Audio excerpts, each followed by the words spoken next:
Welcome back to Gear Check Games. This is episode 29 of our Kingdom Hearts 1.5 for the PS4 playthrough, and we finally got to the top of Oogie Boogie's castle, and now we must take on 3 children.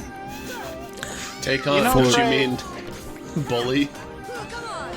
Yes, but they bullied us first because they stole our heart. That's true. So press X to bully, press down and X to don't bully. No, press down and X to Red Dead Redemption. You know what, Trey? It amazes me how you somehow manage to start every episode on the same note of "This is Halloween." Almost like I planned it. Well, isn't that just like you booting up the game since you record these all individually? Yeah. Okay, sometimes I record each segment individually, but not always. Damn. Wait, hold on. Did Beryl just try the Nuremberg defense? Because if there's one thing I think of when it comes to Disney, it's... well, that. Jesus, shock. Oh my god. I mean, he's like 12, so, like, he tried. He doesn't know what that means. Yeah. Did you guys ever have any trouble with that boss? I always thought it was pretty easy. No. When I was a kid, I thought they were very wily. I thought, like, I just wanted them to sit still so I could whack them with my sword. It was I didn't have any trouble with the boss, but I thought they were wily. It was so untroublesome in me Ute that I do not even remember this boss fight. Right. I just remember getting up here, because again, I hadn't seen the movie for a while at the time I first played this, and being like, wait a minute, I'm at the top of the tower, where the hell's Oogie Boogie? Isn't this where we should be fighting the boss? It's like, no, he's in the basement. I remember that lever, but I don't really remember fighting that mini-boss. Oh yeah, I love how the lever, like, there's not even a cutscene or a cutaway or anything to show you what the lever does. It's just like, oh, something happened somewhere. Yep, you turn the lever. And that's Kingdom Hearts progression for you. Yeah. But Joe, you bring up an interesting point. So there were a lot of Disney movies that I were not allowed to watch as a wee youngin', and I think that I know this movie I hadn't watched before I played this game, but I wonder if there were others that I wasn't allowed to watch that I hadn't watched before I played this game. Why didn't they voice that piece? That's weird. I wonder if it's because of the Japanese script. Should I ask Chris Sarandon when I pay him $75 to intro the episode? Yes. I'm sure that's something he would know as a voice actor for hire. So I like that Oogie Boogie isn't evil enough to summon more than 2 Heartless. Right. Well, to be fair, he is just a bunch of bugs. I was gonna make a joke about him eating the heart and thinking that's how hearts work, and make an Invader Zim joke, and then he straight up just delivers an Invader Zim line. Well, okay, so I was also gonna make a joke about that line, which, hold on, which reads to me like, "You dare disrespect the son of a shepherd!" Now this boss here... everything about that line was like straight out of Invader Zim. Yeah, it really just like was. the wording and the inflection. I wouldn't say this is like a spectacular boss fight, but like, in contrast with something like Jafar or like Ariel's first form, I at least appreciate that, you know, they made like a thematic boss fight for Oogie Boogie that makes sense and like represents the movie well. And it's not like horribly frustrating or confusing. It's just like, oh, he rolls his dice and like you have to avoid a random hazard in accordance with like the number that comes up. He rolls his dice, he moves his mice, nobody gets hurt. I've always liked this boss battle because it's kind of interesting arena. And For the comments section later, Joe did mean Ursula, so calm your tits. Wait, what did I say? Why are you being so mean to our fans, Nick? I said Ariel? You did. Oh, jeez. Yeah, that time we had to beat up Ariel. Sometimes you just gotta do what you gotta do.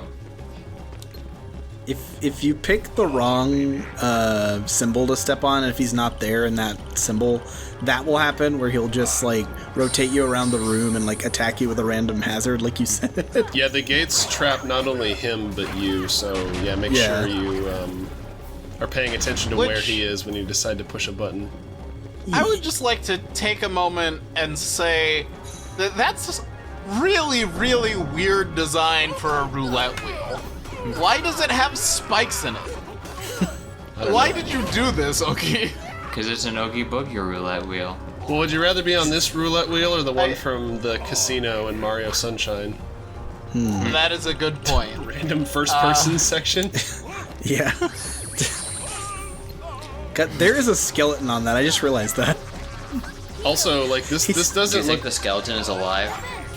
this doesn't look Probably. bad on its own, but compared to the movie where all of this is like, it's not only really yeah. colorful but also like glow in the dark.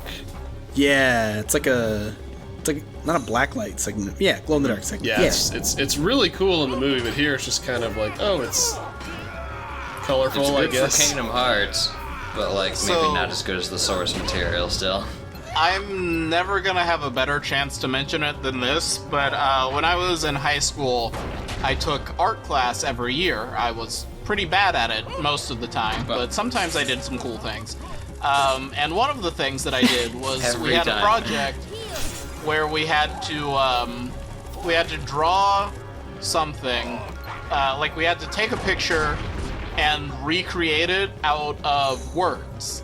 So like we had to write words to recreate the image. And what I did was a picture of Oogie Boogie with the lyrics to Oogie Boogie's song.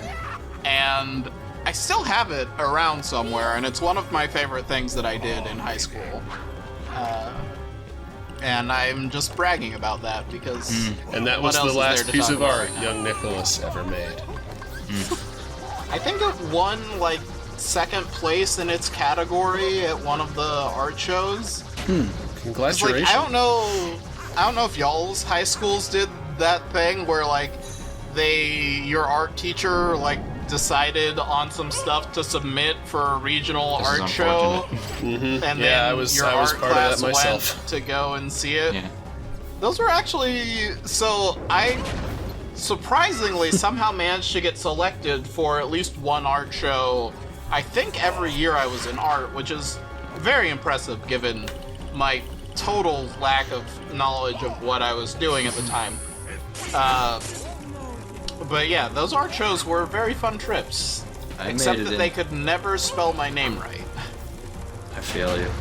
Wait, I did made they it not into like? many an art show, but I never won any of them because I just didn't bother putting enough effort into my work. It was just like art class stuff that I was just like, I gotta do this, so I'll do it. I don't really feel anything behind this. Or like the I- stuff that you enjoy drawing isn't necessarily the sort of thing people look for in, you know, when they're like, So- who's the winner of this competition? Well, it's not this guy who draws like these cartoons. Here's my kidding me? favorite. Here's my favorite little art show bit. Is that I won second place like 3 or 4 times in categories. But one of my favorites is I was doing really badly in terms of my art class grade in my I think junior year of high school. But my teacher had this policy where she would give us extra credit for every like out of class piece of artwork that we submitted that she deemed like good enough. I know. And there was this one Photoshop that I did that was I really like I did it as a parody of art, and It was very It very high apparently concept, was- you see. apparently it was good enough to win second place in its category, because what I did was I just took a picture of a city. Literally, this took me like 10 minutes. Oh my I took god, a picture I of a forgot city. about this. I selected the impact font. I wrote the word rage. I made it red. I put a like grayish overlay over the city, made the word rage transparent, put it in smack dab in the middle, and I won second place in category for that in the art show. So Did you call basically it a Streets of watermark. Rage? Pretty much. I I've had experiences like that too. I'm sure Joe remembers the Pop-Tarts comic. Yes, I do. We just had a horrible teacher for a comics class in college, and the third assignment was just like, yeah, we're gonna make you do the comic in like this really old style, like this weird medium that literally nobody has used for decades and decades. And even when they did use it, pretty much only used it for like pornography. Is it doxing to say his name because he's won like I think 2 different comic awards? I'm not gonna say his name and out him on. Wait, Dan, are you telling me that you took pictures of me for a porno? Yes, actually. Fully clothed, getting Pop-Tarts But literally out of what the I cover. did was I was in this class for a few weeks, and he just like hated everything and just had really arbitrary tastes and graded off of that. So I'm like, all right, I'm done trying for this class. And then I just kind of took pictures of Joe taking like Pop-Tarts. I told him to just like take Pop-Tarts out of the cupboard, and I took photos of him doing that, and then drew literal stick figures on his shoulders as like an angel and devil sort of thing. Oh my Being like, hey, don't take those Pop-Tarts. Those belong to your roommate. And Oh yeah, I forgot this comic that was... ended up being my highest grade in the class. I think I got like a 95 or something. He loved it. Yeah, remember So- this comic was based on our true story, where I stole Dan's Pop-Tarts from the cupboard in the middle of the night, because they'd been sitting there for months, and I was starving and had no food. Is it I made you help me with that assignment as a repayment. Yeah, because you were like, So- oh, don't worry, I'll buy you new Pop-Tarts. And then I was like, all right, you I don't have a gotta better buy new idea. Pop-Tarts if you help me with this. First of all, the boss fight is over, so we should probably start talking about the game now. But secondly, is it doxing to say the name of his most famous work? God, just let it go, Nick. I think so. Okay, fine. I just want to talk about this man who was scheduled to be a guest at a canceled convention here in town. Really? Now, Yeah, he was gonna be at Wizard World before they canceled it in 2018. In the Artist Alley. Look Anyway. at Oogie Boogie. Oogie Boogie is now the castle. This boss fight isn't on the same level as like the Ursula fight, but like, okay, the good Ursula fight. But I see you didn't just leave here. yeah, you can just leave. Yeah. So, Boss will wait for you. I actually absolutely love this fight. This is one of my favorite boss fights in this entire game. It's very unique. I'll give it that. Yeah. It's also incredibly frustrating. Right. Yeah. The MO here is you gotta basically track down all these purple pimples on Oogie Boogie and smash them with your key. Basically because just he's a a- tutorial for the final boss. It's weird. It's like an exploration boss. Yeah. Yeah, of a place you've never Like been before. I was playing this and I was like, God, this is one of the weirder boss fights that I've ever played, because it's like usually when a boss has weak points, you can like see them all and you know know where they are, and the challenge is like actually hitting them. But here it's just like finding them on Oogie Yeah. Boogie's like mutated body. There's just something very satisfying about hitting these pustules. Yeah. GCG I out don't of know what it context. is. There's your first line. Well, no, you're First. right. Like, you never see these orbs other than here ever. Like, this is the only character this happens to. This doesn't even happen in the movie. Well, it kind of fits There with the are- theme of the villains of this game, kind of getting like over ambitious with That is unfortunate. Oh no, Trey, trying I'm to so sorry. control the Heartless and whatnot. Where it kind of Hey, gets it's the rock that crushed Grunty. yeah. Oh wait, that's spoilers. Yeah, Dan, we're only on like episode 6, dude. Come on. Yeah, I don't think that the Banjo finale is gonna air before this episode goes out. Unfortunately. Oh my god, twice. Twice in a row! The Hey, it's same the rock that hole. crushed Grunty. Oh, See, that's that's why I don't put it on the same level as like some of the better like spectacle bosses in this game, is because it doesn't work as well. But I like the concept of it. Like, it is very unique. Yeah. Oh no, we're caught in a time loop. Somebody, quick, turn off Heat of the Moment by Asia. You or stop. whatever song played at the beginning of Groundhog Day. Sora wakes up every day in Halloween Town. He's like, Halloween? Dawn of the first day. 72 What's- hours remain. What song did play at the beginning of Groundhog's Day? I remember how it goes, but I don't remember what it's called. This is Halloween. It's like Bob Dylan, I think. Is it The Times They Are A-Changin'? Because that would be hilarious.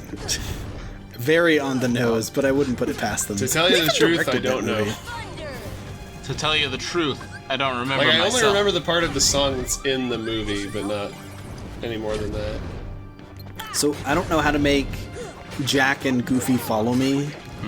I just know that sometimes they appear and sometimes they don't. Sometimes the game loads them in to help you out, because God forbid they'd actually be able to get up here by the will Yeah. of their own AI. You just have to be far enough away from them is the actual answer. I know So- that we ostensibly do jokes here, but the real answer is that it depends on your distance vector from them. Before there was New Super Mario Brothers bubbling, there was Kingdom Hearts. So you can also fight those giant lanterns he's swinging around, but it's just, like, not worth it. You might as well just go after the pustules. Yeah, that's the thing. Like, don't these enemies just infinitely respawn? Yeah, oh god. Oh, I didn't fall all the way down. I forgot about that. Just most of the way. Yeah. See, yeah. it's fine. We can come back from this. We can bounce back. Right? God, I wonder how frustrated I was. I don't even remember at this point. It's been so long. It's frustrating All I watching me remember fall was down. red. This should help. All I remember Oh, yeah. was a very strong urge that I had to beat Oogie Boogie with a pole. They just happened to look like a key. Come on. Oh wow. I stunned those guys. I keep forgetting that combo finisher can stun things. Right. It's like when it happens, I'm like, oh yeah. You gotta get his pit pustule. Did you hear that voice clip? This does not look good. God, It's like you said it, Jack. Jesus Christ. Every episode we record where somebody in the episode is on Cameo, I get real tempted. And I don't think Chris Sarandon is that expensive. Was he as cheap as Gilbert Gottfried? So Gilbert Gottfried was $150, which is relatively expensive for Cameo, but not like Billy Zane expensive. I love that Billy Zane is like the gold standard of cameo actors. I think Billy Zane, is half as expensive as the most expensive person I've ever seen on Cameo. I wonder if it's because like of the prestige that like Titanic brings him.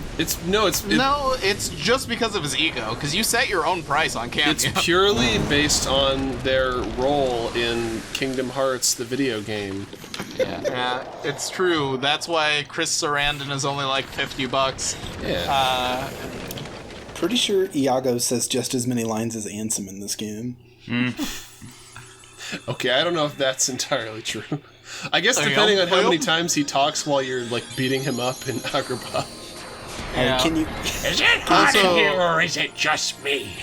Do we count Ansem Riku in all this? No. We count him when both voices are played at the same time. That's true. We beat him. We climbed all the way up and down that monstrosity. Don't feel bad, Jack. We'll come up with another You know, plan. I know that she's technically dead, but her irises don't move from the center ever. Yeah, because Sally wasn't deemed important enough to have eyes that move. Or a moving mouth, just a texture. Well, I mean, to be fair, the only person deemed important enough to have moving eyes was Big Ursula, and we remember how that turned out. So, I gave the movie a rewatch in between episodes, and like I was kind of surprised, like, wow, Sally has a lot of expressions in this movie. And then I remembered, oh yeah, most of my experience with The Nightmare Before Christmas has just been my various replays of Kingdom Hearts, where she has like no animation. you know, I really love this movie, but I think I've only seen it twice. And one of them was the I've only time seen we it all once. watched it in college. Yep. I was trying to decide if I wanted to put Pumpkin King on, but Spellbinder just gives me more magic. See, I went for Pumpkin King because I realized, like, you know what? I'm not really using magic for a whole heck of a lot apart from healing and defense. Pumpkin King is always an instant equip for me. Yeah. So, just to again stave off future fan comments, because I'm betting we're gonna get 20,000 views on this video by the end of 2020. Just to stave off future fan comments by staving off future fans. The Keyblade is in fact called Pumpkinhead. Thank you, commenters, for mentioning that. I Oh, know yeah, that it's you Pumpkin did King in in the the few second one, seconds isn't it? between when they started saying Pumpkin King and when I said this. Sorry. Oh god. I But, like that they're all there to wish you goodbye. Are they? All of them. Well, I mean, Every like, single one. all Lock, of them. The Shock, mayor, Barrel, Lock, and Mayor. Shock, Bear. I mean, that's what I take from it Why because did you just... I mean, to be fair, Alright. I'm gonna assume that those last few seconds are gonna get cut from. Anyway, Not with literally, this editor. Okay. I legit So- forgot about that. the only other characters in like the movie are that I can name are the clown with the tearaway face, Santa Claus, and a police dispatch operator who has 3 lines. Like, I literally cannot think of anyone else from that movie. What about the one who goes bump in the night? Fine, yeah. There you go. Well, now that we have defeated Oogie Boogie, gotten the heart back, and freed the world, it is now time to go back and say hello to our little bear friend. Next time. See you in the next episode. Baloo. See y'all then.